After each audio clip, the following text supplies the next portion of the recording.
Hi, everyone, and welcome to another episode of the Sports Tech Allstars podcast. We're back gearing up for our latest Sports Tech Ecosystem Report. It'll be, I believe, the seventh edition of our Ecosystem Report. We've been around a while, you guys. And as always, our job is to present different actors in different parts of the world, all talking about what they are doing in the world of sports and innovation. And one such major actor that I have the privilege of speaking with today comes from India, land of my birth, and the land which is the second biggest sports tech market. We've been talking about this in our content for a while. By investment, certainly it is. It's a bit heavy on some topics and not so much on others. But today we're going to focus on, well, around the topics of broadcast innovation. We're speaking with the premier broadcaster in the country. And from there, we have got their head of production services, production and technology services. Have I got that right, Prashant? Yes, that's fine. I mean, there are a bunch of things there.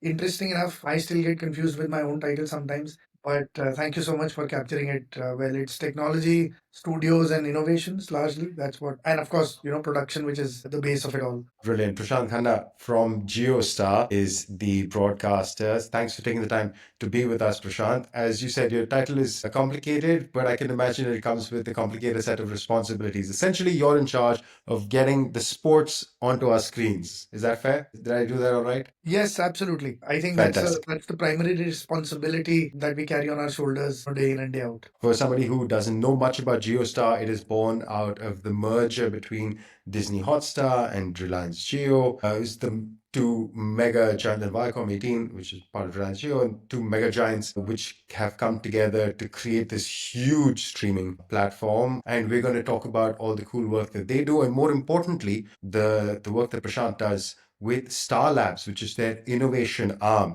I've been introduced to some of the work that they do, Prashant, Ashika, and the rest of his team, and it is genuinely amazing. I mean, it was great for me to see, give me a lot of comfort on one side and also excitement, comfort from the perspective of seeing that the leading broadcaster is investing so much in innovation, and excitement to also for the same reasons that there is so much more that could be done, perhaps, given that there is a clear mandate here. But I'll let you speak more about it, Prashant. First, before we get into Star Labs, I want to hear more from you about how do you get this title with all that responsibility, with all those words in the titles, but doing important work clearly. Yeah, it's been exciting. I would be lying if I say uh, it was planned. Sometimes you're in the right place at the right time. You do put in the effort, and that accounts for a large percentage of it. But that's allowed me to be both a service provider, vendor, a partner, and a client over my journey of little over 2 decades. And that's really allowed me to be in this position of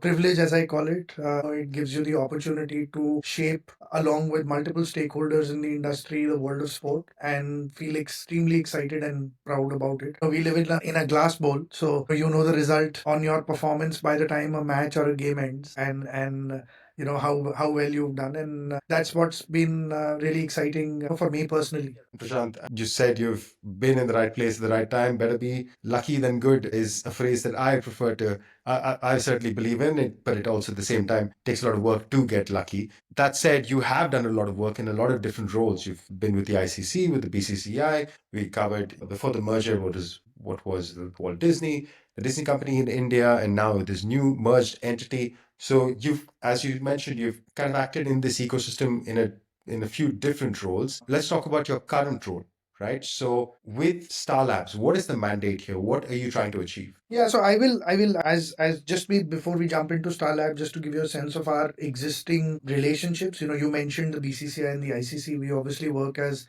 production services partners to them on what is called the world feed. So we are not just Sorry, Prashant, just for viewers or listeners who might not be familiar with it, ICC is the International Cricket Council, BCCI is the Board of Control of Cricket in India. We're talking mainly about basically the bodies that run cricket in the world. Sorry, go ahead. Yes, so that's because we are the biggest rights holder in this part of the world, and these relationships are not just broadcast relationships; they're also obviously expanding the scope. And we really believe that we can work with them closely, and we're fortunate again that they work with us and give us the opportunity to be production services partners with them, which allows us to have skin in the game in terms of what the output is like from the ground up to finally what comes out. Like you mentioned, or the question on the current role or mandate, it obviously is, these are very exciting times. We're seeing a consolidation and expansion of the industry at the same time, globally and in this part of the world as well. And that has allowed us to evaluate it consistently from an ever evolving space. That means that depending on the access that you have, the rights that you have, as part of, when we were part of Disney, we had we had the ICC and the IPL on TV, but now as part of JioStar, we have IPL not just on linear but on digital as well. And we have India cricket, that's come back into the kitty. You obviously have ICC events as well. You have football, you have kabaddi, all of that comes together. So it's a larger scope. It's a calendar of close to about 300 plus days of live sport a year, which is very exciting and extremely grueling itself. But yeah, that's how our 365 days pretty much look like. A lot of it goes into planning, and then a lot of it goes into output as well. You talked a lot about cricket there, but of course, JioStar covers everything. You have the ISL, you have the Pro Kabaddi League, you have whatever. If it's sports on television or on screens, I should say, not on television. If it's sports on television on screens, once again, in the Indian context, it is with you guys. So you have these 300 days is across all sports, correct? Absolutely. In fact, I forgot to mention about Wimbledon, the English Premier League. So not just Indian sports, it's of course all international sports. The Premier League, as you mentioned, Women League. So anything that is on sports on screens, as I mentioned, it is with you guys, right? So you're busy. You're all year round. It's all action. Yes, absolutely. Fantastic. All right, so that's the core context, I think, well set. Now let's step into the innovation side of things, because I got introduced to you all through various meetings and people within your own organization, and I was kind of just straight away like, wow, you guys are doing a lot. First, the signal comes from the feed itself. Like when I'm watching, I remember the IPL, watching it last year, and by the way, the IPL, the biggest cricket tournament in the world. We're about halfway through this year's edition. So, Eve, once again, thank you for taking the time. I can imagine you're crazy busy. But every year it feels like there is new innovation happening at the IPL. I remember last year I watched Steve Smith, the former Australian cricket captain, speaking to me in Hindi. It seemed like in his voice with his intonation and all of that. And of course, I know it wasn't him, and I figured it was AI. But that was super interesting to see. This year, we've got this little robotic dog that's been running around and getting a lot of attention. So, and of course, previous editions have had more with drones and with other things. You guys are always up to a lot. And that comes basically from this property that you have, which is STARLABs. Is that right? Yeah, absolutely. I mean, the dog that you spoke about, or the robotic dog, so to speak, or Champak as he's been coined now. That of course, the credit goes completely to the BCCI and their partners for bringing that on board. We obviously were exposed to it, before it came out. But yeah, the lab in itself has been extremely involved in what our coverage should be like, across areas. You mentioned about Steve Smith speaking in Hindi, and that was our mandate when we started out, saying we have some great talent on the platform.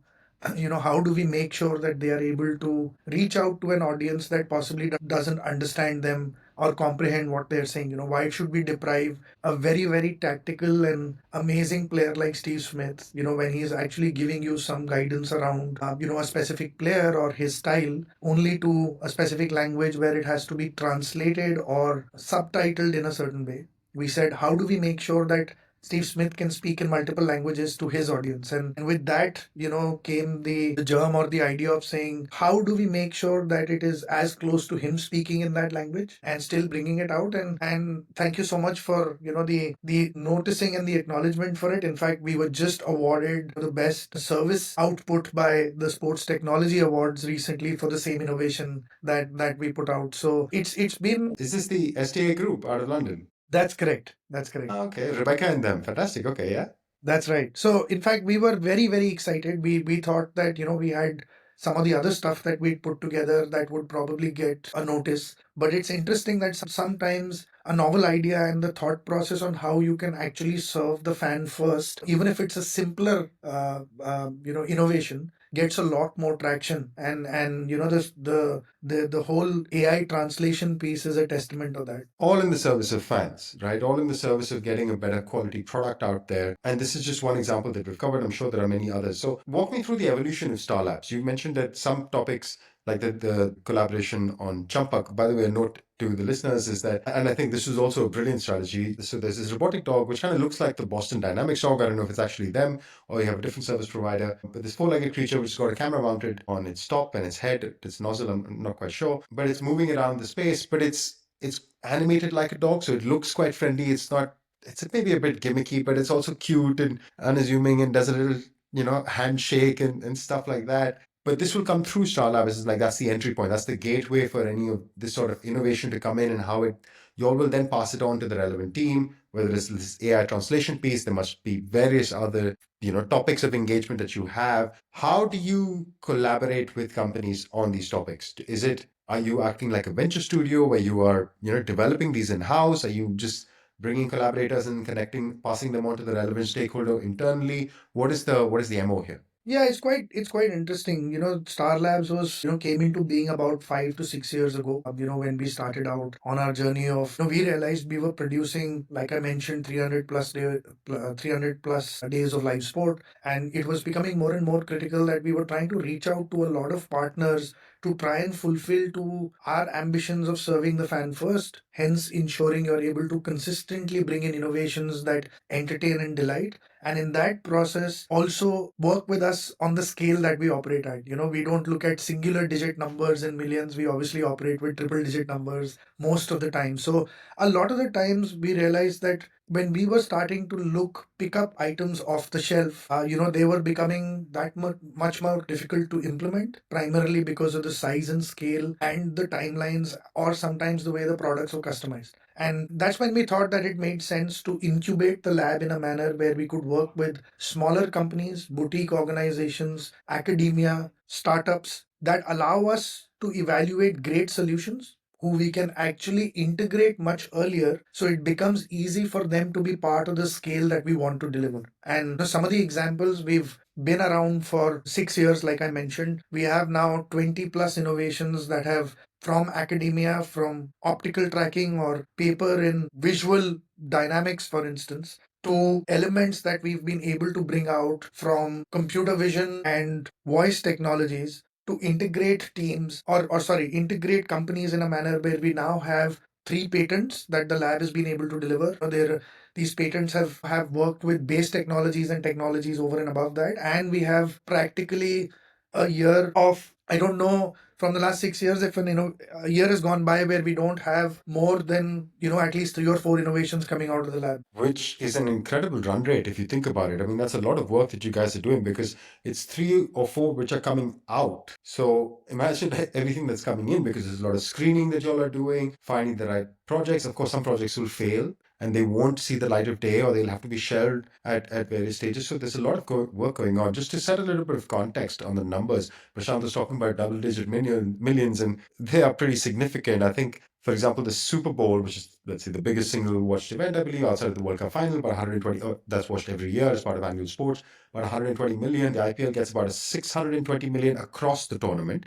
Of course, that's across the, let's say, almost 3 months that it runs. And I don't know about the numbers of the final, but it must be, what, 50, 60 million, somewhere around that. So it's really significant scale. So any partner or any innovation you want to bring in has to be able to deliver at that scale. And surely that must be a challenge, right? So finding partners that can deliver the scale. So are you only looking for partners or companies that are of a certain maturity, or also, idea stage come in and we'll kind of grow you together, that you have both work in tandem? Yeah, absolutely. I mean, what you're, in fact, in this case, we actually try and prefer working with organizations that don't have a certain pedigree or scale. What we're going in for is novelty. And what we're going in for, that uniqueness that can consistently bring elements on the table that are different from what has probably been happening till now. To give you an example, it's like a 3 stage filter, and it has to,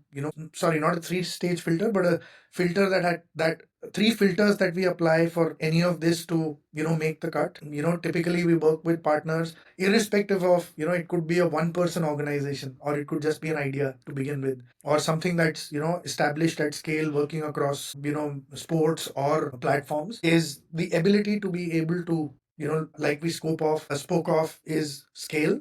to the ability that it can actually help improve workflows in some manner, even if it's not, at the forefront of entertaining and delighting to an extent. And three, which is the biggest one, and what we spoke of earlier was, can it really bring a differentiated experience to somebody who's on the other side of the screen? And if it does that in any manner, then we will put all our might, irrespective of the size and scale of the organization, to make sure that we bring it to millions of fans who are actually watching and experiencing sports with us. So we can sum it up: scale, operational efficiency, and unique experience. It's almost like those three, which are the key factors that help you make a decision of whether you want to move ahead with the project or not. Absolutely. I think scalability would stay on top always, because you could have a great experiences that effectively can only reach a few fans. We've seen that in terms of adoption when it comes to VR. We've been dealing in VR for the longest time. In fact, IPL in 2018, we produced 65% of the IPL in virtual reality for the first time on ground. In 2018. Yes, and we serve, Wow. it was actually provided as application on the platform that the viewers could see. In fact, we were bringing in a 360 camera at the time and strategically placing it in between the players when the strategic timeout used to happen. Of course, with the permission from the BCCI again at that point, but it was as close as you could get to the players then, right next to the dugout, or while they were having this conversation. And it was just putting those workflows 5-6 years back were not heard of. It was great experiences, but what we realized over a period of time were that they had challenges in terms of scalability. Not everybody had access to devices that were cheap then, to be able to reach out. And they were great in terms of experience, but didn't have the scale to a point where we were able to look at a similar experience when it came to vertical production, for example, and that had massive scale and a very, very different viewing capability. So, while we reviewed it from a production lens, the first time when we thought about it, it simply came down to the fact saying, how does this really impact or give a benefit to a consumer than what they're already getting? And again, I would be doing injustice if I don't call out the ICC here, who first thought of the idea and reached out to us and believed that we were the only ones who could partner with them to do this at scale. Again, we saw a massive adoption for the vertical feed, which is what we call max view now.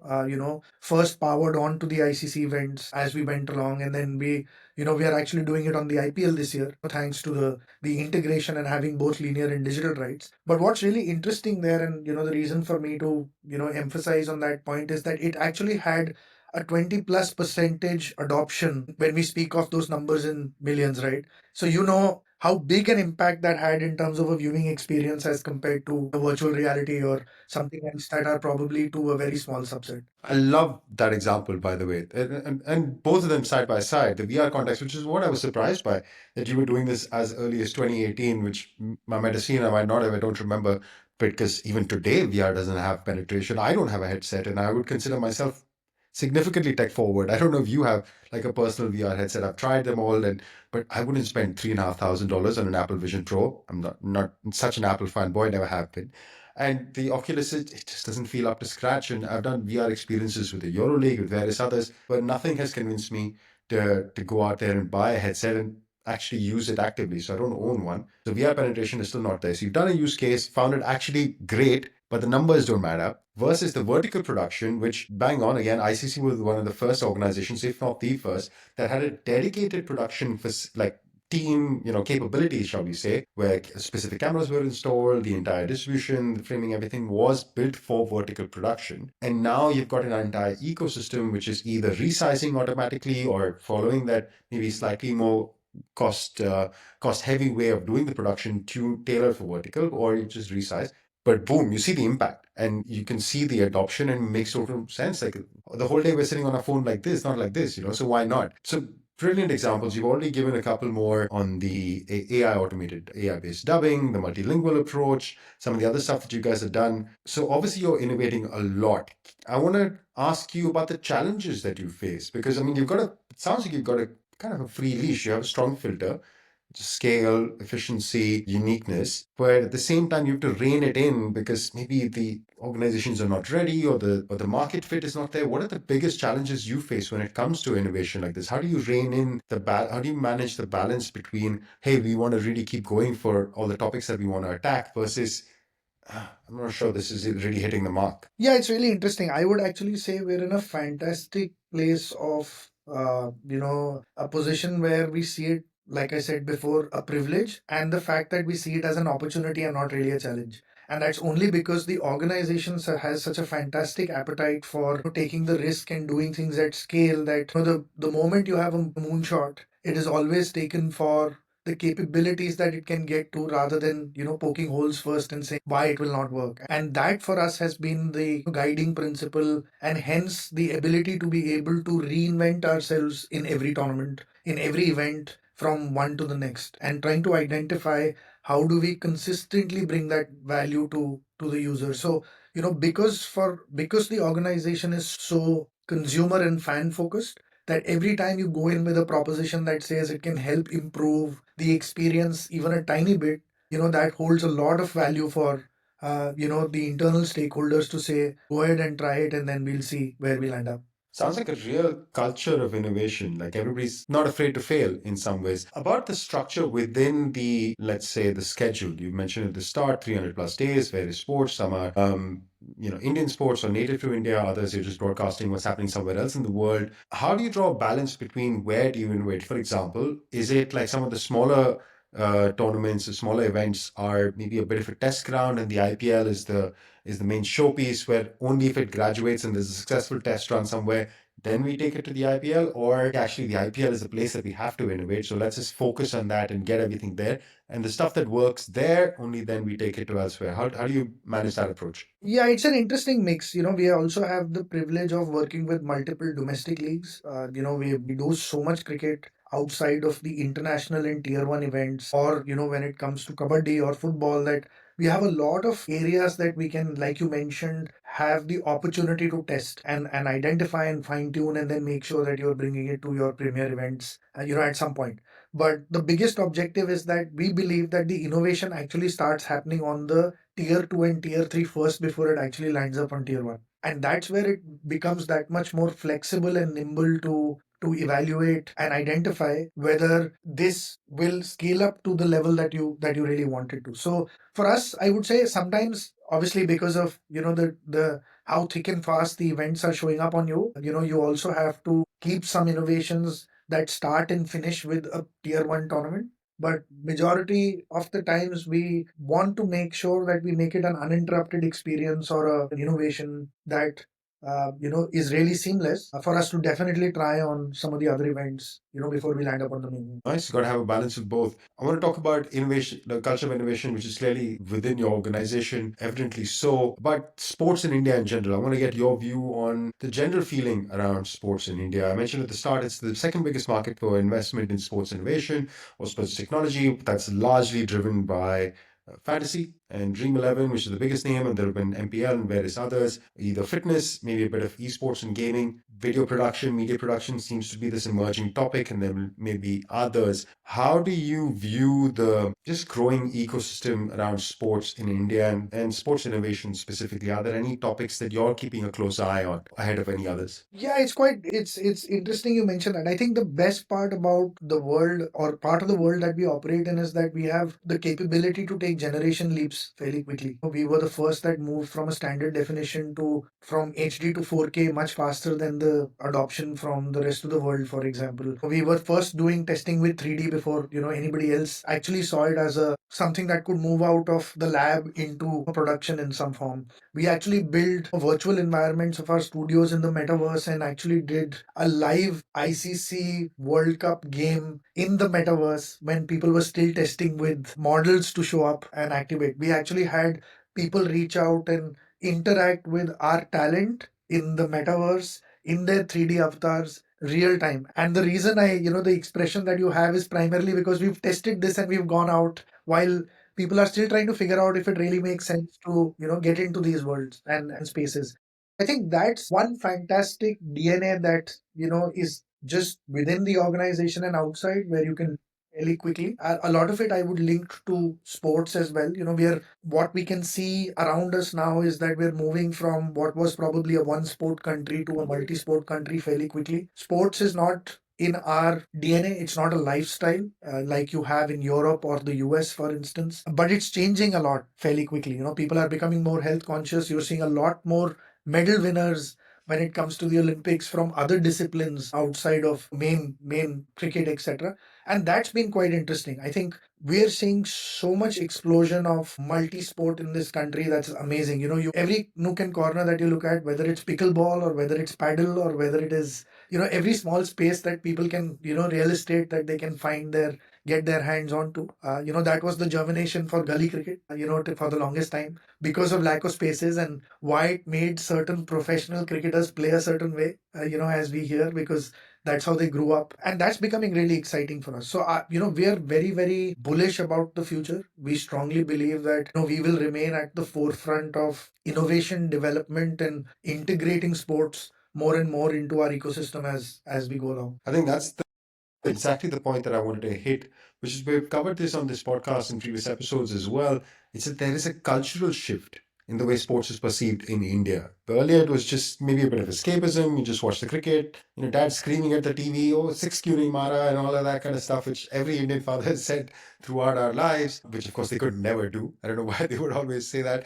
But in front of just being this passive consumption thing that you consume, sports is being more ingrained in our lives because of physical activity, as you mentioned, in economic opportunities that it presents today that it did not present before. Of course, apart from just maybe 30 national contracts that cricket has had, there are hundreds, if not thousands, of people that are employed by cricket across the country, not just on the field, but off the field as well, including within your organization. All these opportunities are creating a bigger culture around sports. I think it's a really interesting moment.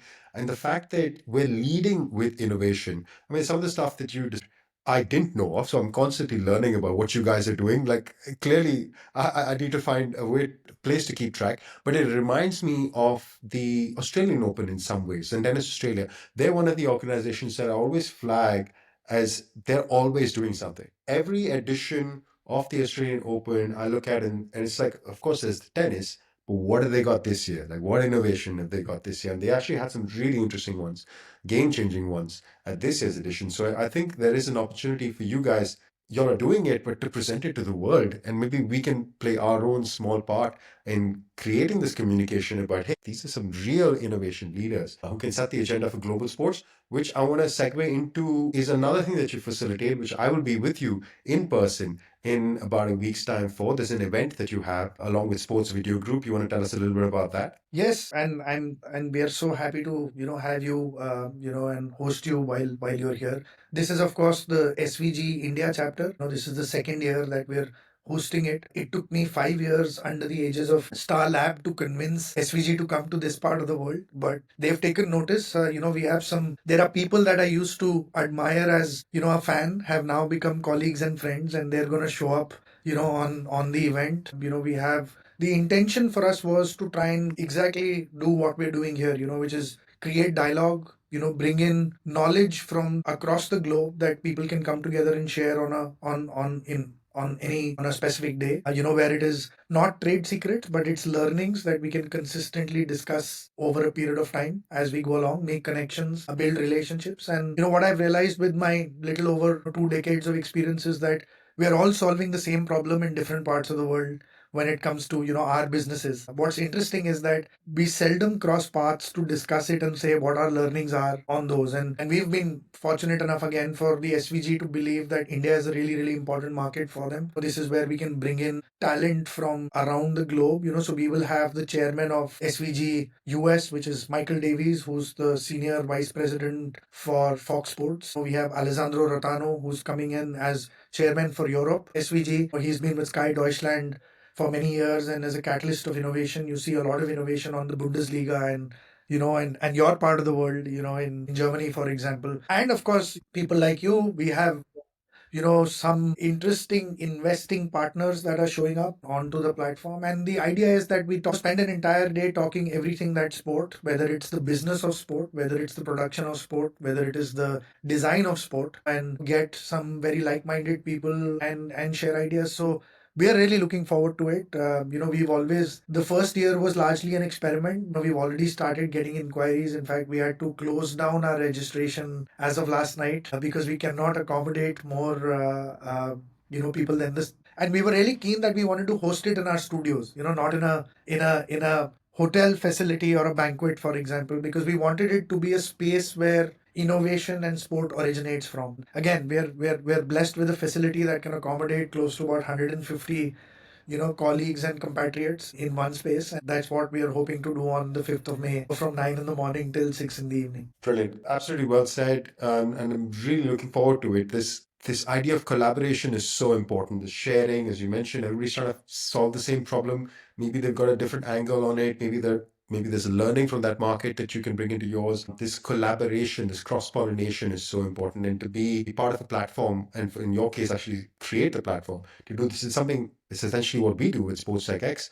As one of our main mandates is to highlight interesting work that's being done. We don't do events. I'm not an expert there, but we do a lot of different things. But this is the core idea: to showcase, to share, to collaborate, to co-create, and see where that goes, and some magic can come out of it. Brilliant, Prashant. Really looking forward to that. What are you looking forward to over the next 12, 18 months? Any exciting stuff coming up with GeoStar? I'm sure there is. Yeah, it's, I don't have the liberty to, give out information on what we'll do in the future. But what's interesting is that it's one foot in front of the other. Right now it is thick and fast, at least in terms of accessibility. But sorry, I will rephrase that and you can, probably Oh, take that sure. question again and we can, Yeah, just start the answer again, wherever you want. Yeah. yeah. So yeah, I mean, thank you for the question, but I wish I had the liberty or a glass, a bowl to share, what's coming up in the future. There is a lot of development that's happening all around. We are looking forward to some really exciting engagements as we move forward.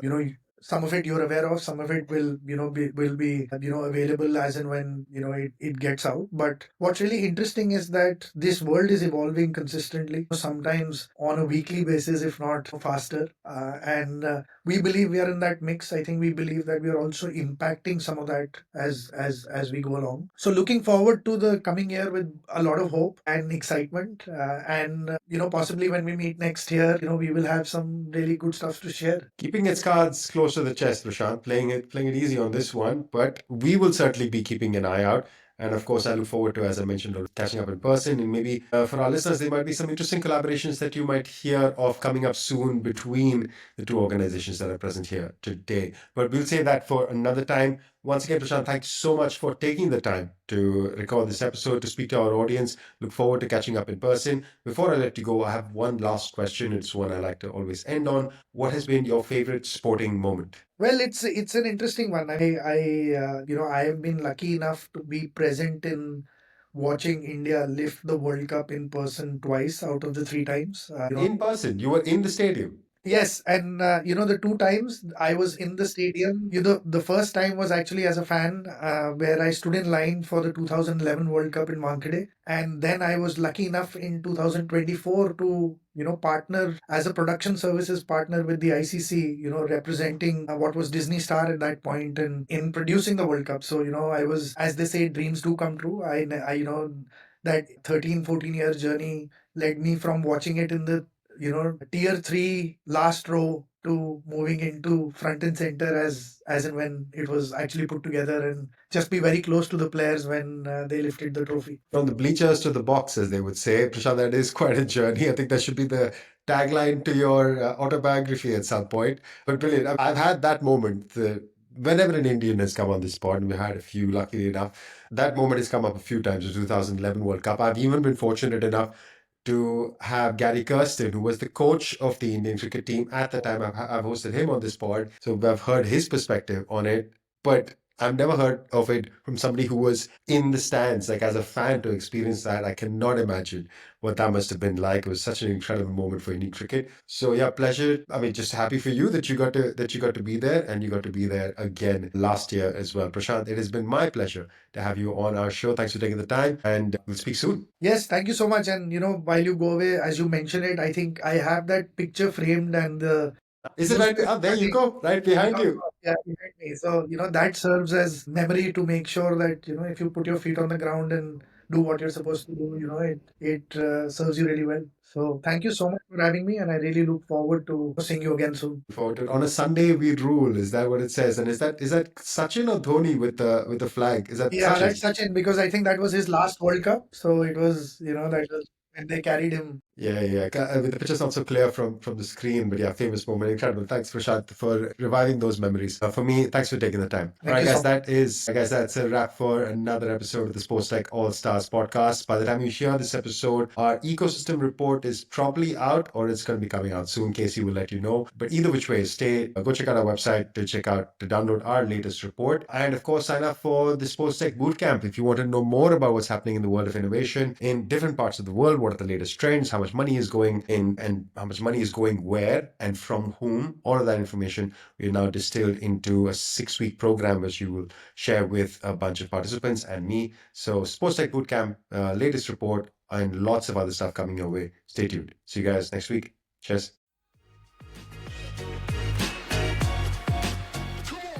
Thanks for listening to the Sports Tech All-Stars podcast with Rohan Malhotra.